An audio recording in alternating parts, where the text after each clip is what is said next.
Hello, my name is Abhishek Anicca. I welcome you all to this panel. The panel is called Pride X, which is a very cool name. Uh, and so basically, the way we will start it is, why are all of us on this panel? And the only reason I can think of is because when we talk about mental health, it is seldom considered that someone who's excluded or marginalized, their mental health is probably never taken that seriously. For example, maybe you are disabled. So when I go and say my life is sad, people say, yeah, your life should be sad, you are disabled. So people may not take you seriously, but the larger picture is there is systematic exclusion, and how that systematic exclusion affects mental health is seldom talked about. And along with it, people seldom talk about the oppressive structures which shape access to therapy, access to mental health resources, and which basically marginalize people even further. So to talk on all this, we'll start a free-rolling discussion. Divya is the founder of Blue Dawn, and would you go ahead? I don't know why we but thank you. Hi everyone, I'm Divya. I'm from coastal Andhra. Before I say anything, I just want to state that I'm a person living with severe anxiety, which is also debilitating. Right now as I speak, my heart is pounding. So if at all I fumble and go through my notes, please be okay with me for the rest of the minutes. Yeah.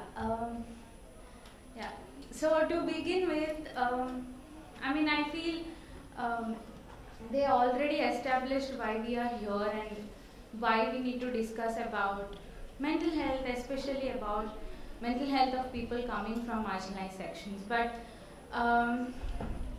I see that this is a very rarest of the rarest situation that you are seeing such a panel sitting together discussing mental health and coming from diverse backgrounds, because mental health in itself is such a taboo. Like today I wanted to focus more on where I come from and how mental health is seen there, along as well as how it's seen within the mental health circles also, where this is being talked about.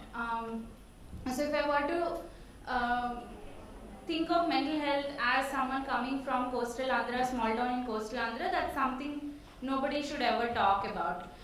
Most probably all of us would be put into a temple or like a masjid. We would be taken to a religious institution if we acknowledge that we are living with certain mental health conditions. That's the situation there. That's one side of the story. And then there is other side where people don't know the term mental health in English, but they do have their local language. Like for example, you have to say I'm experiencing anxiety in Telugu, I would say naku tension estundi or bhayam estundi, agam atundi. So this is something that I'm experiencing right now, and people have built a lot of systems around this. There are women who have built systems like self-help groups. There is something called Chiti Pata that happens in I think everywhere, but I don't know Hindi words for it. Basically, women come together and monthly they would put some money. For example, if 4 of us come together, we will put 10 rupees each month, and if Vikram needs it this month, they would get the 40 rupees. And the next month it continues. It's a rotational process that happens, and that is how all the women who are also marginalized as well as living with certain mental conditions by not knowing the terms have survived through domestic violence, have survived through caste discrimination, have lived in a capitalist society that is designed to fail these people constantly, right? So there are these systems of mental health that already exist as well. And then we have exclusion that happens in setups like this.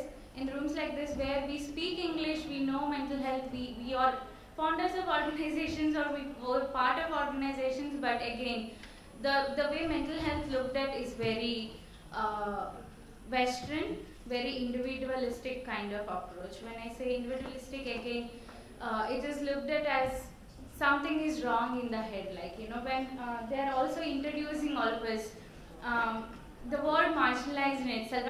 I was really thinking so much about the name of the panel in itself. Like, you know, we have to decenter our voices. Like, why are we decentering it? Like, because we are told, we are forced to be on the margins. The moment we listen to margins, the people coming from the margins, the center will dissolve in itself.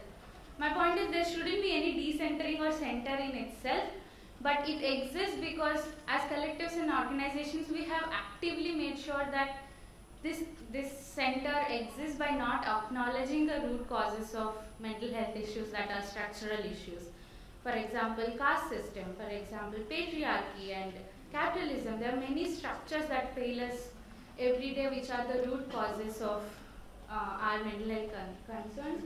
I will just take like 1 more minute to add that, and this is not something any of us would be saying out in the air, because some people need data, and NCRB did give us data this year. If you've seen the number of the suicide rates that happened, I like a very good kid, I wrote down the number as well. Out of 1,64,033 deaths that happened, these are all again on record. There must be so many which are not on record. Out of them, 42,004 are of people who died by, they are all daily wage earners. And we know why it happened. There was pandemic, there was, we know what happened to migrant workers. So all these things are very much connected because we think that, okay, caste system exists, okay, poverty exists, we know there is Islamophobia, Delhi riots hua hai, like, you know, there are things happening around us. I'm sitting in my house, it's not affecting me, but it does affect us, right? These are the, we have numbers that affect us. We only have like, we are, again, bad with like 1.3 billion population, but we do have, I think, max to max less than 1 lakh. To be precise, I think 90,000 psychiatrists in India who are registered. So, yeah. Close to 4,000 approximately. Wow, that's even sadder, but yeah, that's the number of institutional support wise, that's how it is. So exclusion or structural issues are not something that are, you know, that are, I don't know, what I'm trying to say is it's not like something that we are saying something new. It's there.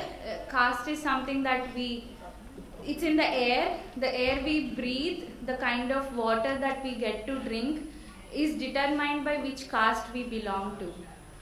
Similarly, the access to certain mental health institutions is also determined by what is the capital that I have, what is my gender identity, what is my sexuality, what is my caste. All of these things determined my access to good mental health care, which is again very minimal. In that also it's very limited. So I think we need to discuss this year by year, hour by hour, more and more, and then only, yeah, it's just something that exists is what I'm also trying to stay, and I would. True. In fact, I often say I do not want to be in the margins all the time. The people in power know how to redraw maps, you know, because soon you will disappear. Yeah, go ahead. Me? Yeah. Okay. Hi, I'm Vikram. So I wanted to kind of use the opportunity to maybe kind of think through the two categories that were given to us in the introduction, the behind the scenes introduction that happened, which was that we were the larger kind of rubric of the panel was to speak about mental health and oppression, and I want to kind of open up both of those categories, especially because as queer people we have a kind of difficult relationship with institutionalization, right? So since we all know that queerness, in any case, one of the queerness, transness, many things, but one of the ways in which they become legible to the world is precisely through psychopathology. And a lot of the struggle of the queer movement has been in various parts of the world differently, and we can speak about India more specifically maybe in the Q&A, has been around refusing that kind of psychopathologization, right? And that's really something that I struggle with, because these clear lines that are drawn when trans people say that they are not disabled, or they are not sick, or they are not mentally ill, and they're not suffering a pathology, are themselves kind of closed boxes, and they're not really. What they do is they prevent coalition building between disability movements and trans movements. What they do is they end up marginalizing people who do require that medicalized infrastructure to access care. It could be, say, for example, you're in prison, or you're in a homeless shelter, which trans people particularly are in large numbers, right? And so what have been the costs of, the provocation that I want to offer is, what have been the costs of saying that trans people are not sick people, right? And I want to do that especially because now a lot of people now, we are in a very different time from, say, a few years ago, at least, where a lot of people are now, at least in social media and otherwise, quite vocal with regards to the kinds of psychic sensitivity they might be suffering, right? Or sensibility they might have, right? So people self-diagnose a lot. People look up conversations a lot. People colloquially call each other depressed, or themselves depressed, or and so on and so forth. So there's been a kind of, for lack of a better word, there has been a kind of non-institutional kind of proliferation of the language of mental health, right? And that language is a enabling language, because it allows people to sometimes say that they are suffering. It may not be accurate, it may not be correct, it may most likely lead them to trouble, but sometimes people trust that people will take their pain more seriously than they do themselves, right? So when I say, oh, I'm depressed, often what I'm trying to suggest is not that I may need clinical intervention, but I need you to pay more attention. So it's a kind of cry for care, right? It's a way in which a new kind of language enables us to ask for care, when asking for care in other circumstances has become very difficult. Especially because there is so much oppression in the world that anyone with a minor sensitivity will be like, oh, but I don't want to make it about myself, right? And I don't want to, like, oh, I am a privileged person, so how do I say I need care? Because right now the analytics of politics are such that unless you are the most abject, you don't actually have a right to care. And so the way in which non-abjected people can speak about care is by using the language of mental health. And on the other hand, exactly what Abhishek kind of opened the panel with, that when abjected people speak about mental health, it is just subsumed under the rubric of oppression, right? And so then for me the question is, what are the forms of awkwardness or maladjustment to the world that are not simply derivative of oppression, right? So because it is also a deferral of care. So when we say, oh, the trans people are depressed, then you simply say, oh, nothing less than the breakdown of cis heteronormativity will then kind of lead to trans people feeling better. It's a cop-out, right? And so while I would be very happy if all of you kind of join the movement to break down reproductive heteronormativity, kal to wo hone se raha. So then in the absence of that, I just don't want, so what kinds of care can we kind of think about in which transness, once depathologized, is not now given, so now moving out of psychopathology, is now given the language of politics in order to defer care, right? So then we simply are not doing what we need to do, right?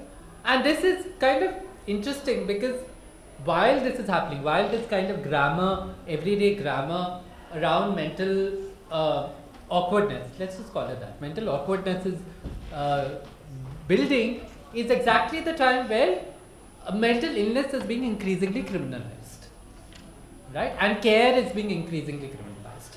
So say for example on social media, I can't use the word suicide, right?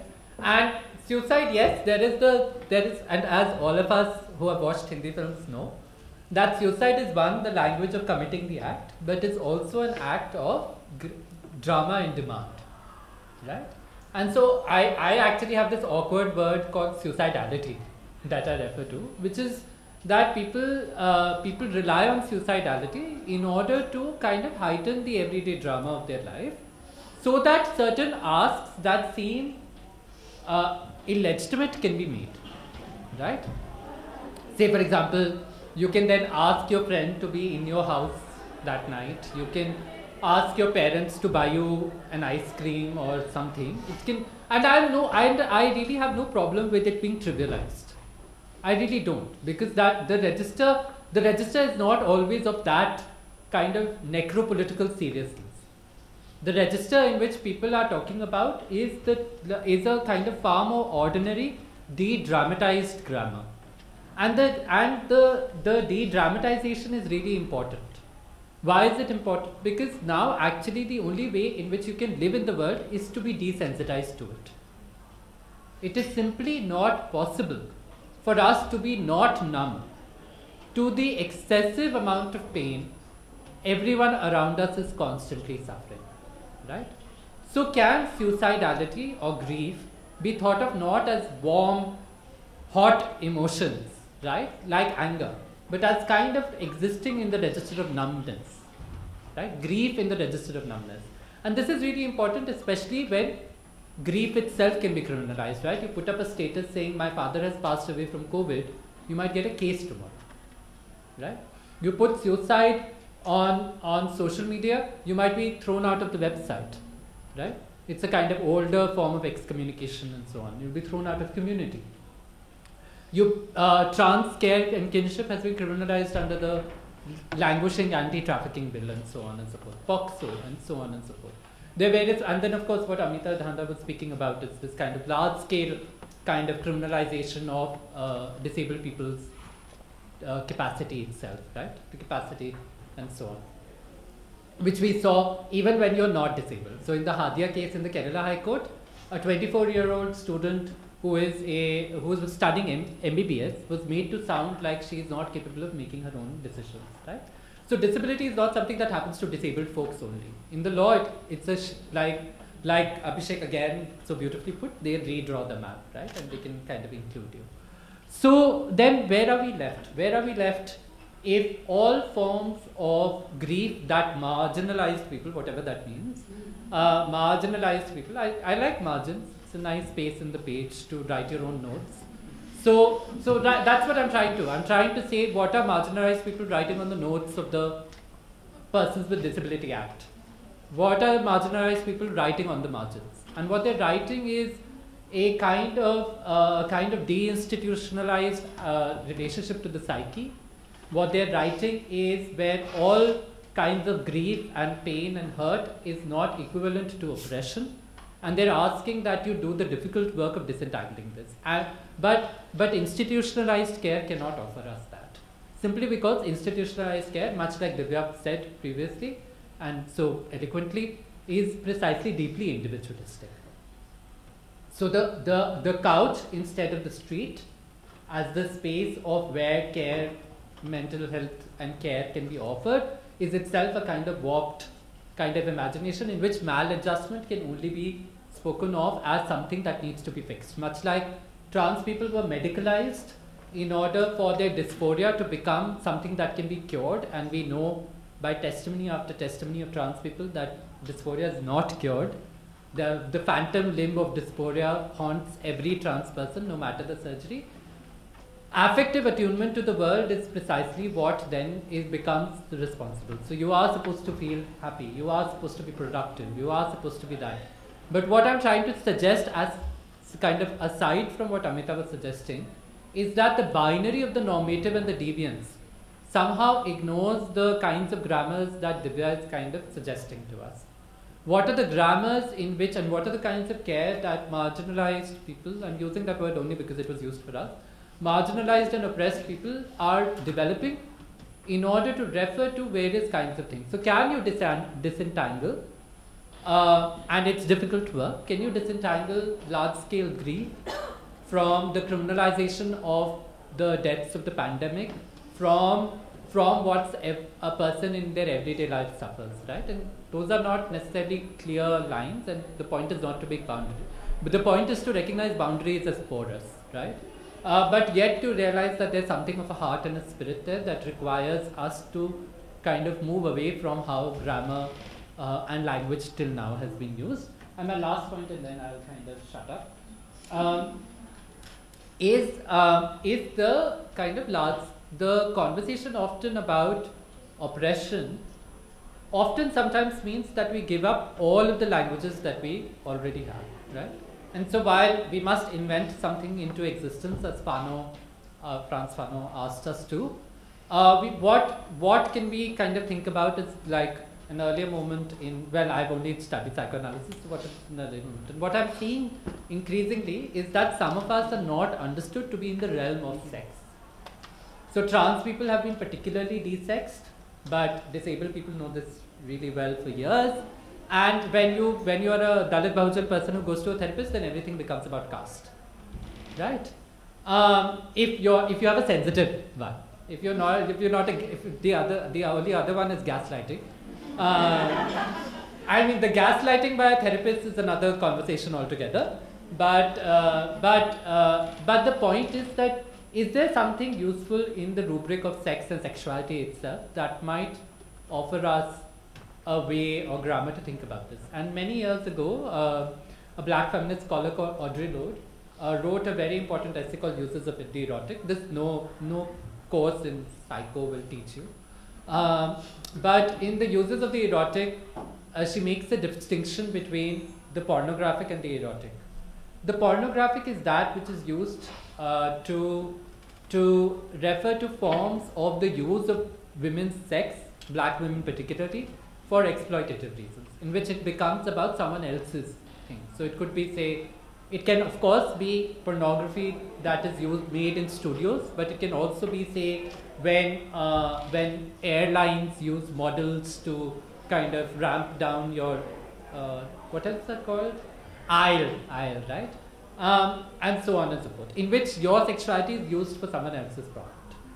When women use their sexuality for themselves, that is the erotic. It's a spiritual kind of thing. So if say, for example, all of you have your own OnlyFans from which you're making a lot of your own money, then that is not pornography, according to Audre Lorde, in the way in which I understand it.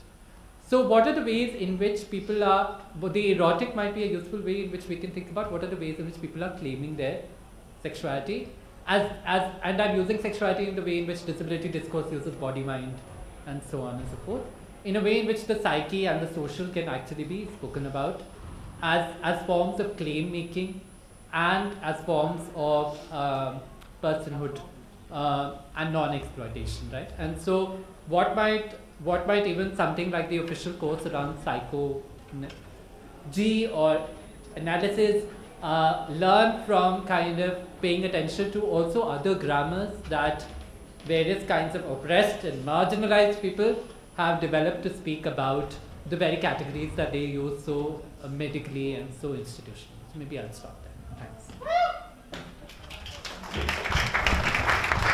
That is my friend Anand. Please ignore. She will make many hooting noises throughout the panel. You know, the bizarre thing is that those who need care the most are definitely denied care, and those who are privileged are told to that they don't deserve care. So, like, there was some book now, Who Took My Cheese? We should write something, Who Took My Care? Basically, it's horrendous, but yeah, I think let's move to Shivangi and what Shivangi has to say about all of this stuff. And Shivangi says this anyways out of this panel and generally also. She has a lot to say about this.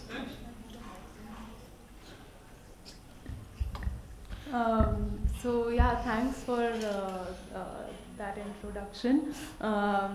So for me, like I mean, already both Divya and Vikram have said such profound things which are very relatable, because I think that those of us who are in the quote unquote margins, which are very beautiful as well, because who doesn't love writing in the margins, is that there is a lot of I think there is a word that again a black feminist uses. It's called sorry. I also have like anxiety like you, Divya. Like recently I acquired that, but yeah, like a lot of correlation between the term that Kimberly Crenshaw intersectionality. So there is a lot of intersectionality, within the trans movement, the anti-caste movement, and the disability movement, which is very relatable to the people with disabilities as well, just like both the other panelists as well said. So I also want to talk specifically about like the interrelations that are there between bodies and minds, because a lot of times we don't think about how what is manifesting in the mind can often manifest in the body as well, and like how a lot of that discrimination would look like. So we face a lot of street harassment. Like a lot of times people will say things like, oh, what happened, or isko kya hua hai, and a lot of times people will even like a lot of different kinds of ways in which a lot of street harassment takes place. Then there is a lot of inaccessibility in terms of institutional discrimination. We don't even have access to the classrooms. We don't have basic access to education, basic access to medical health care, because it's so inaccessible. We can't even reach the room of the doctor sometimes. We can't even reach the room of education where we can learn about these things.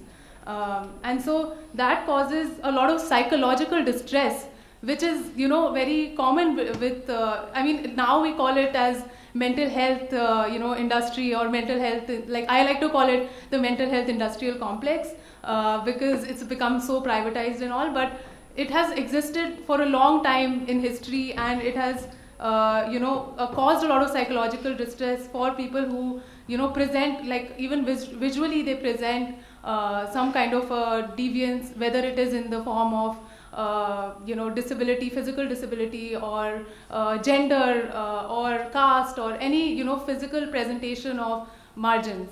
So there is, in that way, like even a lot of times our families and our social lives are not accepting of who we are as someone who's from a different sexuality, or someone who has a different disability or mental health condition. So that social life does not exist. And because of these exclusions that are there, the systemic exclusions of healthcare access is not there, education access is not there, social access is not there, we don't even then get our economic access. Economic rights are not there often.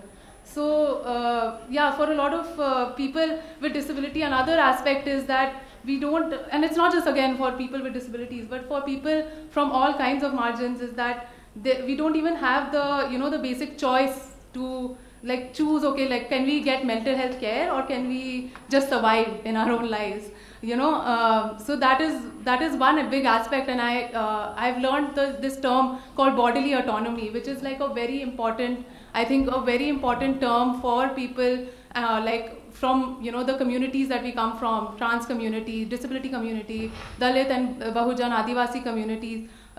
These communities are, it's very important for us to advocate for our bodily autonomy.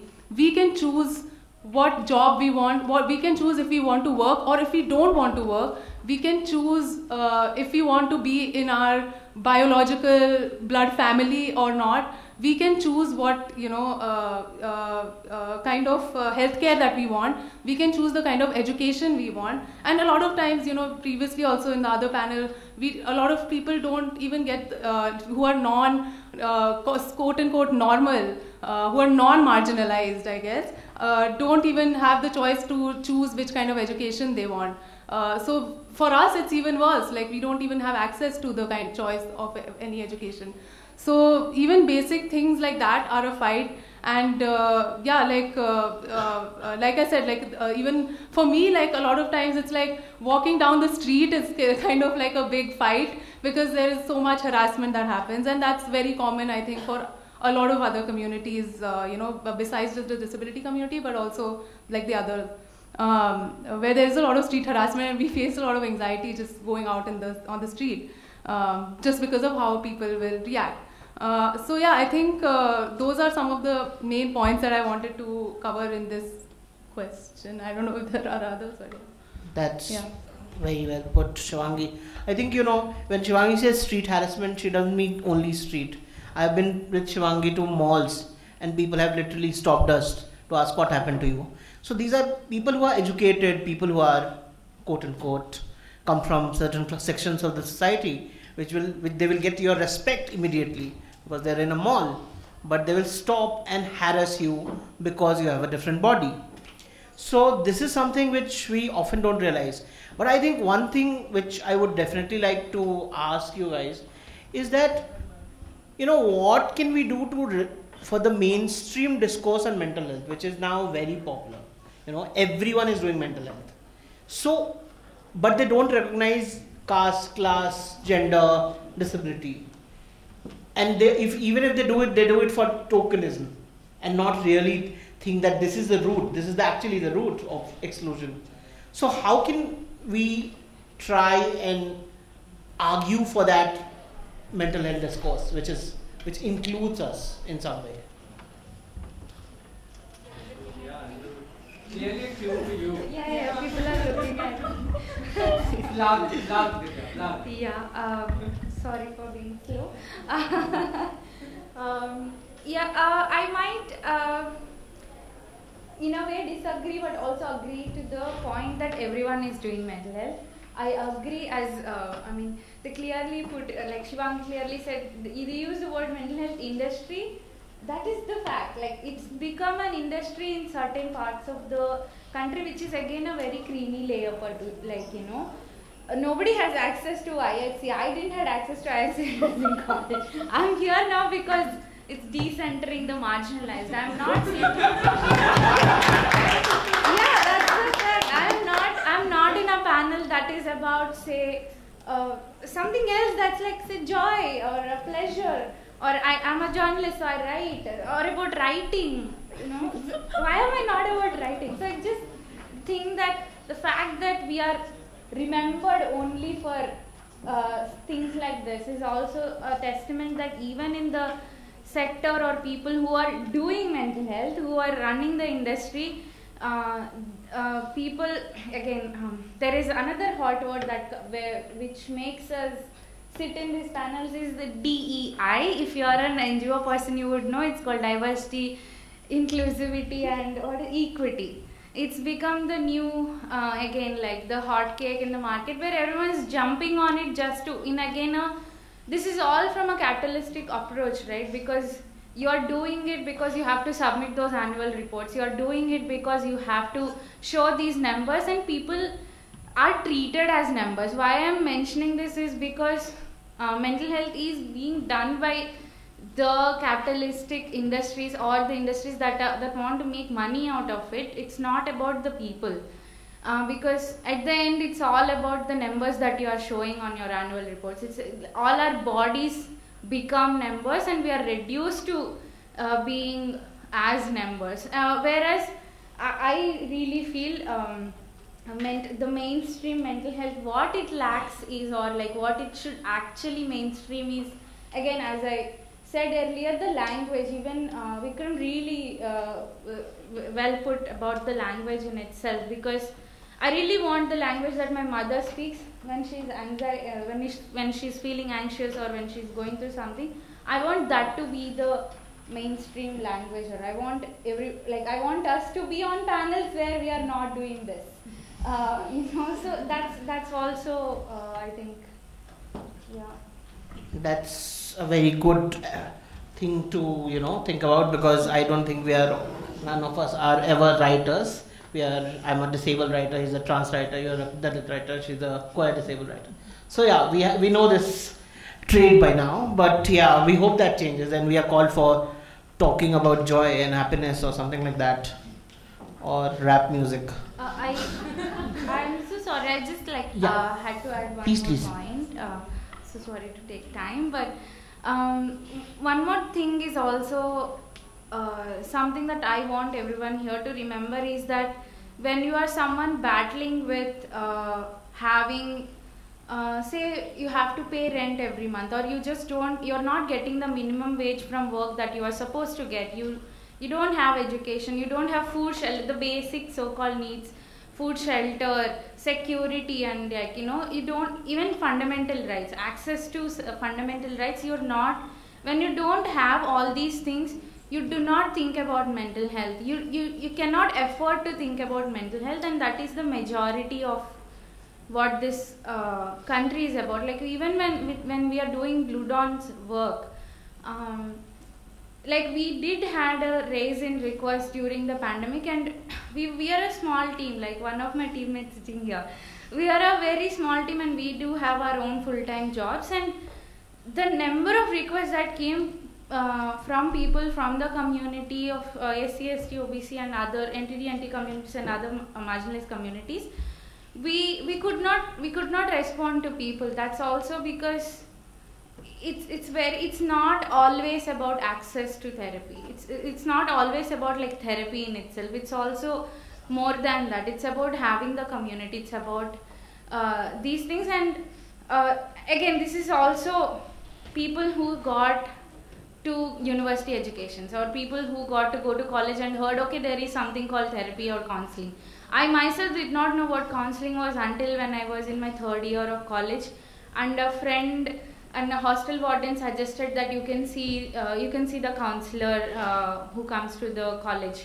That's when I first heard. Before that, my knowledge, if you are a Telugu person, you would know that our knowledge comes from Telugu cinema, and most of it for us, it's true. And then for us, whenever we think of mental health or the term or care, that for example, care, the only way that's shown in movies is that people go to hospitals or institutionalized. They're mad people. There is a word called pichi in Telugu, and which is very colloquial. If I have to say something, like if I have to call someone crazy, yeah, it's the same thing. Like call them pichi, and or to dehumanize someone. Mental health, the terms in Telugu are used to dehumanize people, are used to demonize people.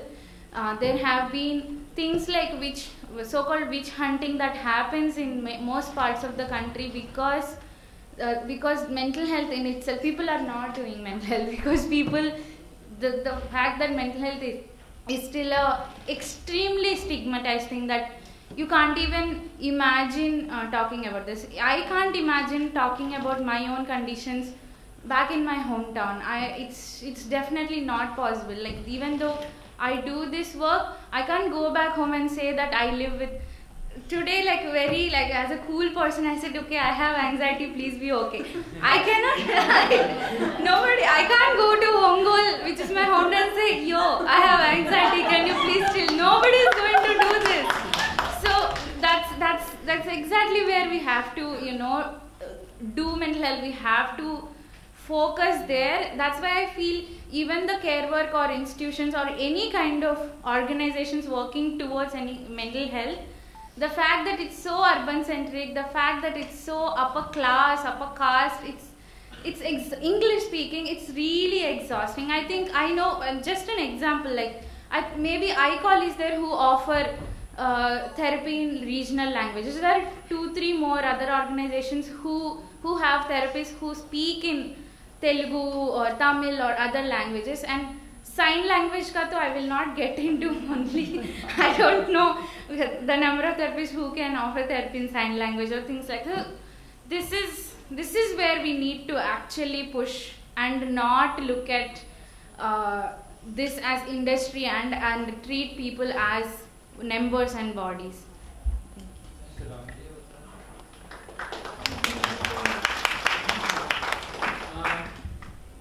Thanks. It's very difficult to follow that charming act. One thing I do want to suggest is that maybe departing from a discourse heavily kind of reliant on identity to talk about oppression is a pitfall. What I mean by this is that yes, often people will come to you with grievances that emerge from identity. So the trans person who needs the counselor's certificate, the disabled person who needs the certificate, etc. But often it is the responsibility of people to offer transness and disability as grammars to people. Not everyone has arrived at the grammar of their life when they approach a therapist or a counselor and so on. This is why trans people are seen to produce more trans people, is because trans people offer everyone they meet the option of being trans. We don't seek it from you. Like, we'll read a gesture as trans. There'll be a gay boy who comes to our house, 2 minutes later he's in a sari, right? And then he's having the time of his life. 3 years later he's trans, right? So and while this might be bizarre, this is actually the way in which the world unfolds. The point about feminism was not that all of us were pakaya feminists when we left the house. The point was that when we went into a classroom, when we went to a morcha, when we went to a protest, or when we went to have dinner with Nivedita Menon or Uma Chakravarti, we were made feminists. We were offered grammars to make sense of our lives, grammars we were not as fluent in. What we think is, and this is the problem, marginalized people are today training their doctors. Chronically ill people are explaining to doctors what chronic illness looks like. Disabled folks are explaining how disability manifests. Dalit Bahujan folks are explaining that caste is real. And trans people are telling people that, dysphoria surgery se khatam nahi hota. And then they are telling medical doctors what happens after you take hormones for 40 years. We are doing the research, we are doing the pedagogy, we are doing the care work, etc. And it's another form of exploitation. We are yet to enter rooms where, no matter our adept in fluency, exactly what Divya is kind of suggesting, the not just kind of fluency in other grammars, but even a kind of lack of fluency. Like, that's also really important, because a lot of people are not fluent in many languages, right?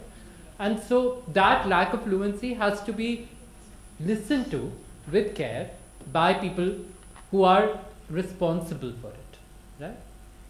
And so say, for example, I know that during the COVID pandemic, I saw the maximum number of my friends get married, right? It was the one thing that even the government of India said you can do. Yeah. बाकी सबके लिए there was like, आप 5 लोग इकट्ठे हुए, आप 10 लोग इकट्ठे हुए, शादी 150 लोग. Suddenly the license was to 150 people, right? Queerness is produced when marriage becomes the only form of care and surety and security in a pandemic. People who had no job security, उनको पता नहीं था वो कल जिंदा रहेंगे कि नहीं कोविड पैंडेमिक में, they were getting married. Why was marriage a form that offered care, security, surety, and some break from anxiety, the anxious panic, right? So the social world that we exist in creates marginality. Marginality is not always born into, right? That buva kind of nonsense, right? It's not that. It is precisely, and the bit that marginalized communities are constantly doing is not simply translating Divya's mother's Telugu word into the English word anxiety. They are offering a social world to that language which is understood to be inadequate and illegitimate and illegible. So the point that I feel like what mental health discourse has to grapple with is really to step aside from the couch, where a sovereign individual sits with the capacity to narrate their life experiences, and the psychoanalyst will pay great attention to your grammar and language, to the social world from which people come. and offer them all social worlds that one can. There is no reason that someone cis-presenting should not be offered a trans rupture in their narrative, because that's literally what happened to all of us. Someone sat in the room and was like, I know what you did last summer. And that's literally how we became fluent, right? And so I feel like we need to step away from the couch-based model, and we need to really, again, kind of pay attention also to large structural conditions as creating not just oppression, but also forms of personhood that are illegitimate, right? The pandemic created queerness, right? When everyone was getting married and people were working from home, it created poor people and it created queer people, right? And it created anxious people, and it created paranoid people, and it created various kinds of things. So my last suggestion would be, what did Baba Saheb say? First, organize, agitate, educate, right? And so the psycho movement of this country does not believe, is so antithetical to institutionalization that it does not even imagine other forms of institution making, like unions.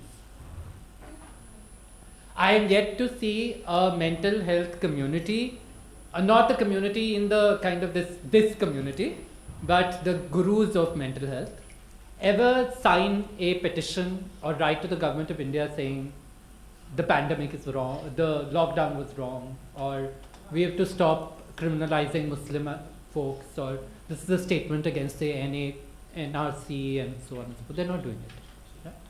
And so the depoliticization of mental health is one of the reasons, and the deunionization, because they actively sabotage unions, is precisely why a mental health person will simply not be able to attend to any of us.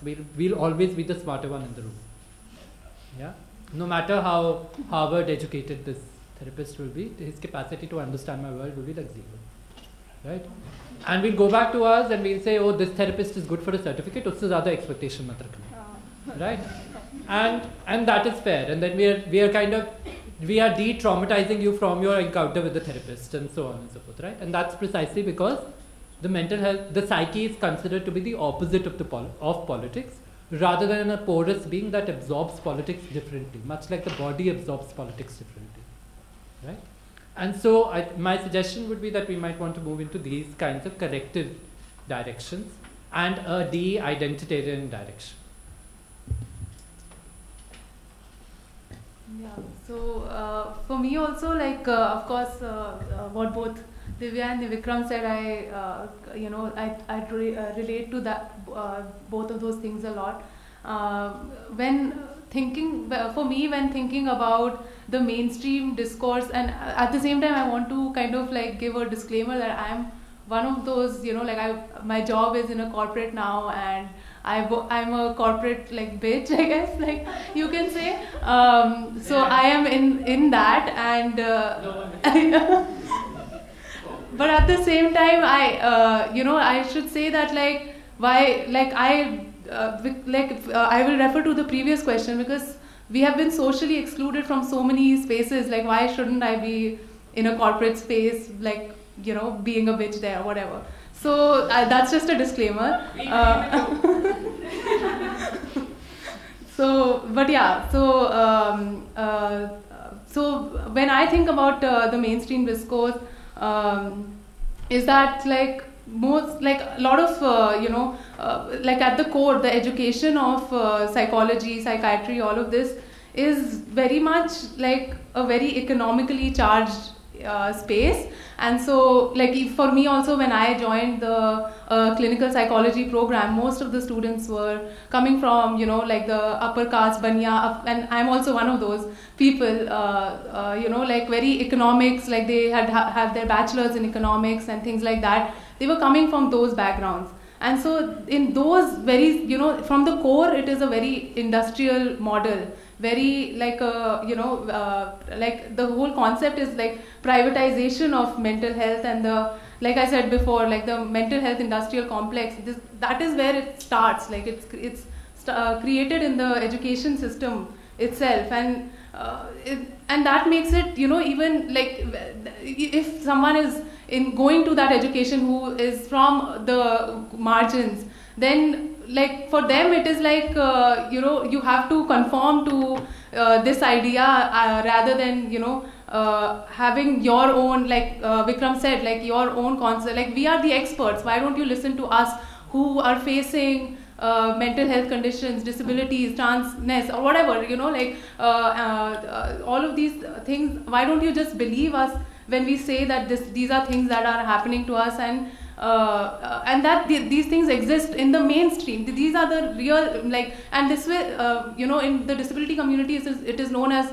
universal design. So what Amrita Dhanda was also, you know, Professor Amrita Dhanda was also saying about how, you know, like movements can start really from the disability community, because there's a lot of discourse in the disability community which talks about, you know, why our kind of you know, movement, disability movement is often something which can offer a universal design for people from all kinds of different backgrounds, you know. So if I'm asking for a, you know, an extension on a deadline or something like that, that will support a lot of different communities. Be someone who is trans, who's facing, you know, different kinds of abuses in their homes, someone who is Dalit, who is facing a lot of economic challenges to reach that institution, you know, then that will serve, that extension of deadline will serve not just people with disabilities who have, you know, physical conditions, who are visibly disabled, or people who are invisible disabilities,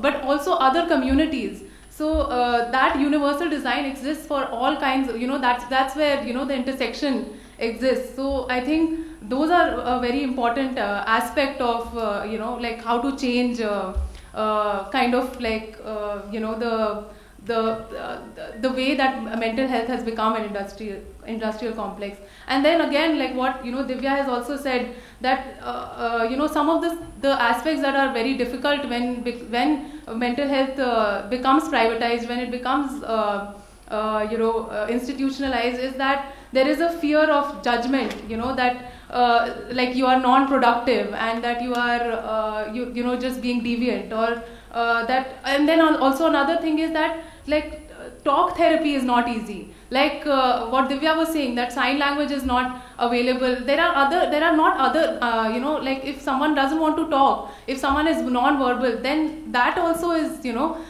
becomes difficult to access when you are just like considering talk therapy as the only form of healing. There is other kinds of healing that are there in our communities, like Divya spoke about in the earlier question, that you know, within our communities, in which, for example, like you know, community-based interventions like art therapy, painting, craft, like collective art therapy, animals, interspecies, like connecting with animals, spiritual healing, what Divya also spoke about, you know, like witchcraft, and all of these things are also a form of you know, healing, which like help you understand not just like yourself, but like the structures, you know, that you are, like question the structures that you are in.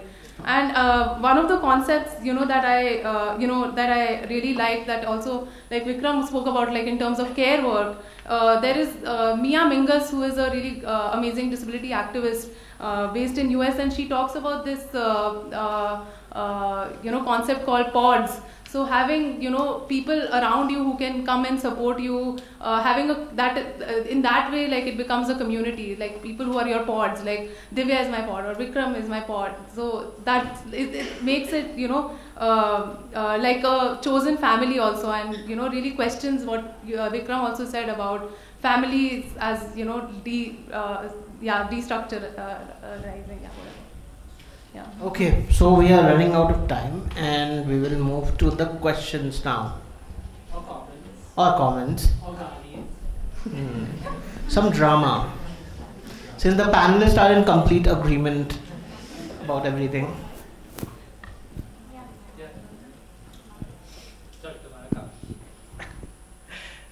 A very basic ass question, actually. But I loved that, like, so Shivangi touched up on how disability discourse can also help others. And I was also thinking about that in context of what Vikram said earlier about de-identitarian directions that we can take. I was thinking of this social expectation of behavior, which is deeply tied to how psychology sees people, its subjects. And then, if that clubs different people into a similar category, what kind of solidarity can be built out of that? Like, is that a possibility for different kinds of, if I may say, marginalities to sort of have some kind of, to organize together in some senses? So I'm thinking about the question of solidarity in context of the panel.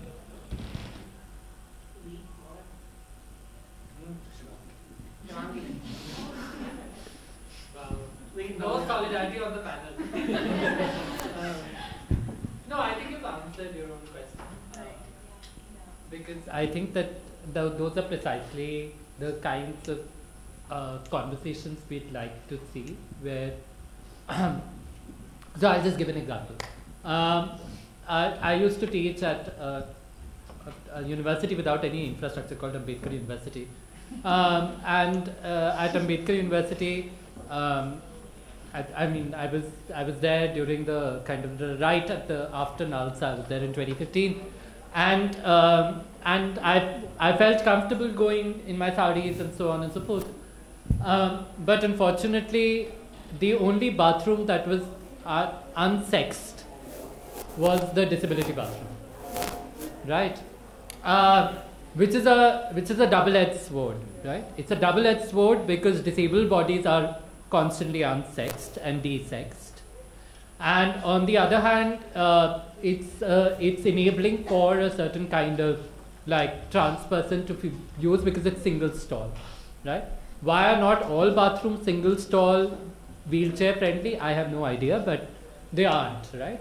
And so even in terms of infrastructure, we see that these kinds of connections are quite organically kind of happening, but they also then need to have the very difficult conversation that I'm trying to hint to. So while it is enabling of the trans person, what does it speak to the desexualization and ungendering of the disabled body? And so the solidarity bit seems utopian when we kind of think about, extension on deadline and so on and so forth, right? Now, how do you square that with university demands on professors to submit courses by a certain kind of thing, the neoliberalization of the university, and so on and so forth? The bit is that solidarity is often assumed to be this kind of smooth coming together of people. And what we want to suggest, at least, is that it is full of friction, right? That universality is produced through torturous kind of coming together, not often seeing eye to eye, arriving at compromises and so on and so forth. And what I would really like to kind of see is precisely an impure solidarity, right? A solidarity where coalition politics is very shifty and always not perfect and so on and so forth, but it enables the next day. Anne Chekovich, who is a scholar who writes about depression and so on, says this thing that the bit about being on your bed is that the MHI, the mental health industrial complex, constantly wants you to come out of the bed.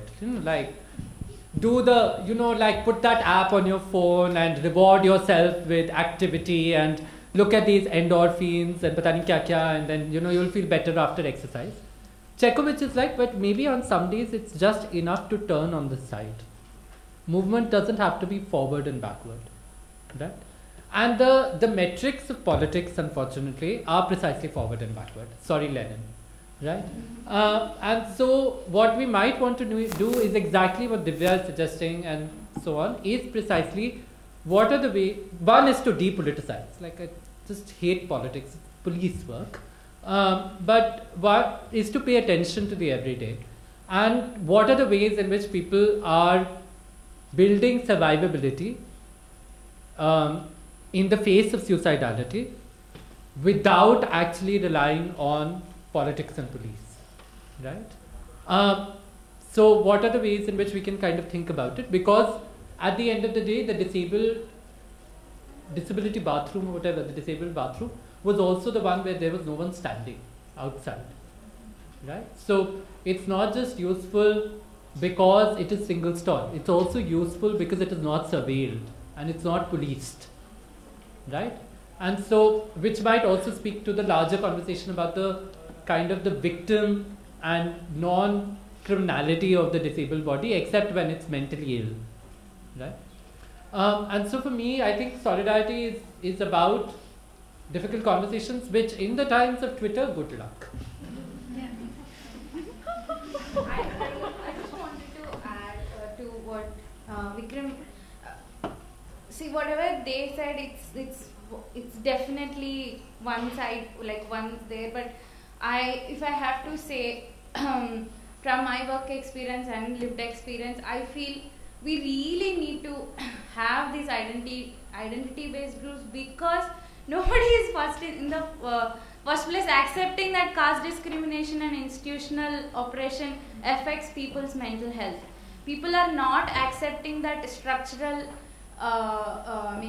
societal structures have an impact on one's mental health. That fact is not established, except only in this room maybe. But outside these doors, nobody is going to accept it. Outside these doors, you are in the therapist room, they are going to say something is wrong with your body. Like our parents would say, I'm speaking Telugu, but screw loose. It's such a, screw thoda theda ho gaya kya?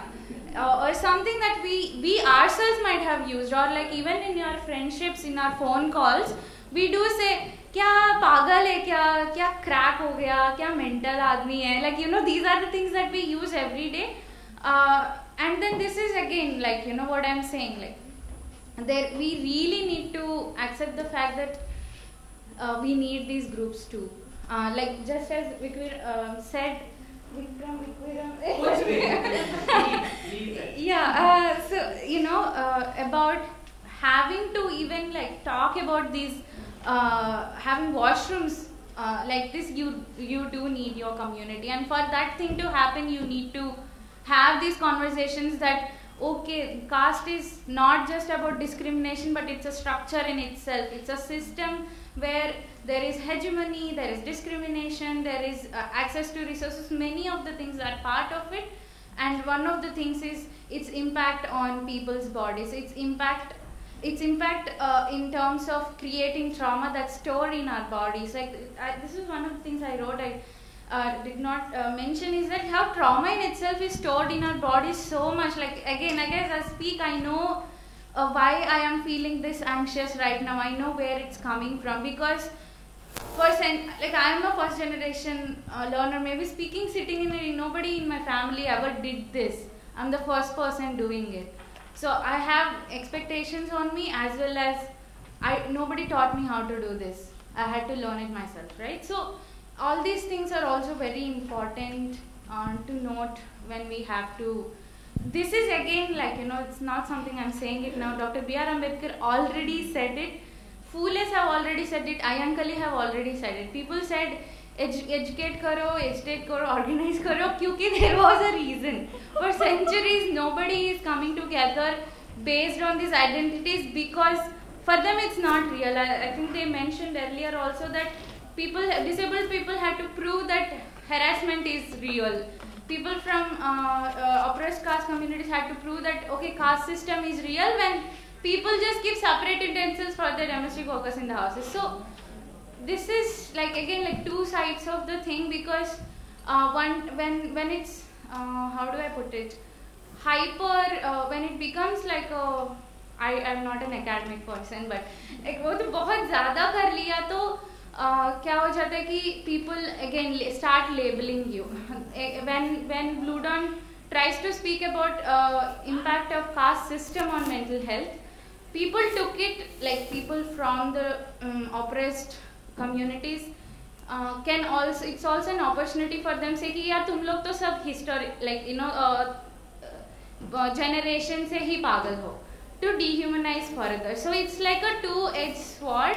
When we are articulating that caste as an impact on us, we also know that some people are going to weaponize it against us. So it's there, it's tough, but I really feel that is how we find community. I survived college because I know people who, I met people who also accessed scholarships, free ships, came from reservations and made friends. That's how I could survive in a university that's very elite. So again, there is this Nepal-based organization who calls themselves it talks about imperfect solidarities. Even like many black feminists and इतना दूर जाने की ज़रूरत नहीं है. आंध्रा में women who fought in the Telangana rebellion have said this. They worked alongside women with some of the landowning communities to redistribute the land because men are the ones who hold power there. So I think it's all about again imperfect solidarity, but we do need